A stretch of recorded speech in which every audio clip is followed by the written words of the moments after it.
સુરત શહેરના ડિંડોલી વિસ્તારમાં આવેલા સ્વામિનારાયણ મંદિર પરિસરમાંથી બે વિદ્યાર્થીનીઓનો મૃતદેહ મળી આવતા ભારે ચકચાર મચી ગઈ છે। બંને મૃતકોએ જય દવા પીને આપઘાત કર્યો હોવાની પ્રાથમિક તપાસમાં સામે આવ્યું છે। આ ઘટનાથી સમગ્ર વિસ્તારમાં શોકનું મોજું ફરી વળ્યું છે। પોલીસ સૂત્રો પાસેથી મળતી માહિતી અનુસાર મૃતક બંને વિદ્યાર્થીનીઓ અલગ અલગ કોલેજમાં અભ્યાસ કરતી હતી। તેઓ ગઈકાલે સવારે ઘરેથી કોલેજ જવા માટે નીકળ્યા હતા, પરંતુ તેઓ કોલેજ પહોંચ્યા ન હતા। બંને વિદ્યાર્થીનીઓ સીધી ડિંડોલી સ્થિત સ્વામિનારાયણ મંદિરે પહોંચી ગયા હતા। મંદિરના બાથરૂમમાં જઈ તેઓએ જય દવા પી લીધી હતી। મંદિરના ચોકીદારને શંકા જતા તેમણે બાથરૂમની તપાસ કરી તો બંને વિદ્યાર્થીનીઓ બેભાન અવસ્થામાં જોવા મળી હતી। તાત્કાલિક પોલીસ અને એમ્બ્યુલન્સને જાણ કરવામાં આવી હતી। પોલીસે ઘટનાસ્થળે પહોંચી બંનેને હોસ્પિટલ ખસેડ્યા હતા, પરંતુ ડોક્ટરોએ તેમને મૃત જાહેર કર્યા હતા। ઘટનાસ્થળની તપાસ દરમિયાન પોલીસને બાથરૂમમાંથી જય દવાની બોટલ મળી આવી છે, તેમજ બંનેની બેગ અને અન્ય સામાન પણ ત્યાંથી મળી આવ્યો છે। પોલીસે બંને મૃતદેહોનો કબજો લઈ પોસ્ટમોર્ટમ માટે ખસેડ્યા છે। પોલીસે ફરિયાદ નોંધી તપાસ શરૂ કરી છે। હાલ તો બંને વિદ્યાર્થીઓને કયા કારણોસર આવું પગલું ભર્યું તે અંગે કોઈ ચોક્કસ માહિતી મળી શકી નથી। પોલીસ મૃતકોના પરિવારજનો અને મિત્રો સાથે વાતચીત કરી રહી છે। પ્રાથમિક તપાસમાં કોઈ સુસાઇડ નોટ મળી આવી ન હોવાનું પોલીસે જણાવ્યું હતું। આ ઘટનાથી બંને પરિવારોમાં ભારે શોક છવાયો છે। આત્મહત્યા પાછળનું કારણ હજી અકબંધ છે અને પોલીસની વધુ તપાસ બાદ જ ખુલવાની શક્યતા છે। ઘટનામાં એવી છે કે ઘટનામાં અમને કંઈ ખબર નહીં હતું, પણ એ બે છોકરી સવારે 7 વાગે કોલેજનું કહીને નીકળેલી। હવે કોલેજનું કહીને નીકળેલી તો કોલેજ ગયેલી, તો એનો રિટર્ન આવવાનો ટાઈમ છે 12:30 વાગ્યા સુધીનો। પણ ત્યાં સુધી કંઈ આવી નહીં આવ્યું તો પછી અમે ફોન કર્યા, તો ફોન રિસીવ કર્યા નહીં। તો પછી ધીરે ધીરે પછી બધાને સગાડાને ખબર પડતી કે ભાઈ ફોન નથી ઉચકતી, કાં છે છતાં અમે એવું કહેતા કે ચાલ આમ તેમ ગઈએ, ડિક્કીમાં ફોન મૂકી દીધો હશે તો કંઈ નાસ્તા પાણી કરવા સહેલીઓ જાય આમ તેમ, તો હવે અડધો કલાક આમ કે તેમ, તો અમે પાછા શાંતિ રાખી, ભાઈ આવશે, જરા શાંતિ રાખો, ઉતાવળ નહીં કરો।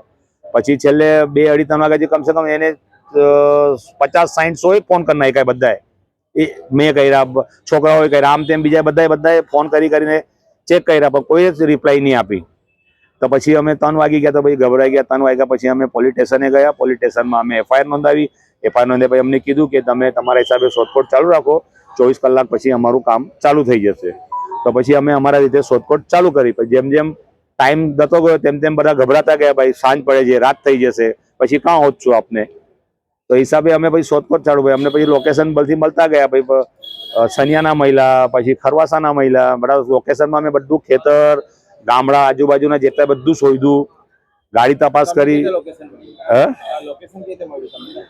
યાર દોસ્તારો બધા એક દૂસરાને કહીને, કોઈ પોલીસ સ્ટેશનથી ફોન આવ્યો કે આ લોકેશન બતલાવે છે, હા, તો હિસાબે અમે એ લોકેશન પર ફરતા રહ્યા। તો પછી છેલ્લે પછી અમને સનિયામાં સ્વામિનારાયણનું નવું મંદિર બને છે, ત્યાં ગાડી અમને ગાડી દેખાઈ। તો પછી અમને ડાઉટ ગયો, તો હવે અંદર ઘૂસ્યા તો એ લોકોના ચપ્પલ બેવના નીચે હતા અને મંદિર 8 વાગે બંધ થઈ ગયેલું હતું। તો કોઈ હતું નહીં ત્યાં।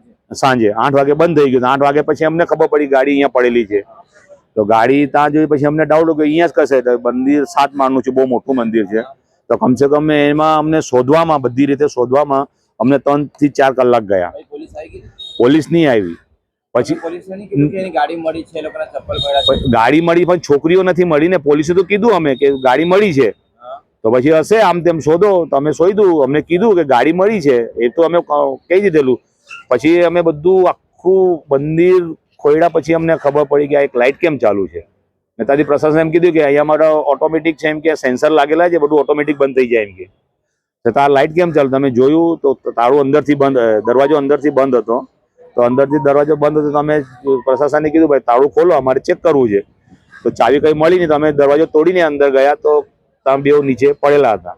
તો ત્યાંથી ફરી અમે જેવું અમને ખબર પડી અહીંયા પડેલા છે, અમને દેખાય, ફટ અમે ફટાફટ ઉચકીને અમે પ્રાઇવેટ વ્હીકલ પર લઈને અમે હોસ્પિટલ પહોંચી ગયા કે બેહોશ થઈ હશે કે બચી જશે એ હિસાબે।